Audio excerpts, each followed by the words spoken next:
अस्सलाम वालेकुम नाजरीन। बानी पीटीआई इमरान खान के बेटों ने बड़ा ऐलान कर दिया है और अपने बाप को बड़ा पैगाम भेज दिया है। जैसा कि आपको पता है कि इमरान खान साहब इस वक्त जेल में बंद हैं।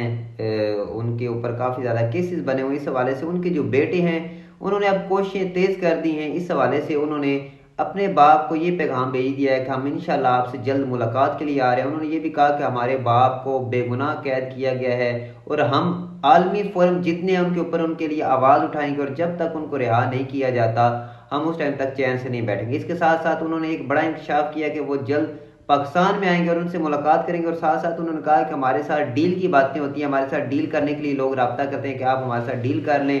और क्या कहा जा रहा है कि डील के अलावा भी अब वक्त चेंज होने वाला है, हमारी कोशिशें रंग लाने वाली हैं और जल्द ही हमारे जो वालिद मोहतरम है इमरान खान साहब है, हमारी कोशिशों से और आप सब की जो पीटीआई के जितने मेन रहनुमाओं की कोशिशों से और उनके कारकुनान की कोशिशों से जो है वो जल्द रिहा होने वाले। ये एक बड़ा इंकशाफ किया उनके बेटों ने कि आइंदा आने वाले कुछ दिनों में एक बड़ा सरप्राइज मिल सकता है और इमरान खान साहब रिहा हो सकते हैं।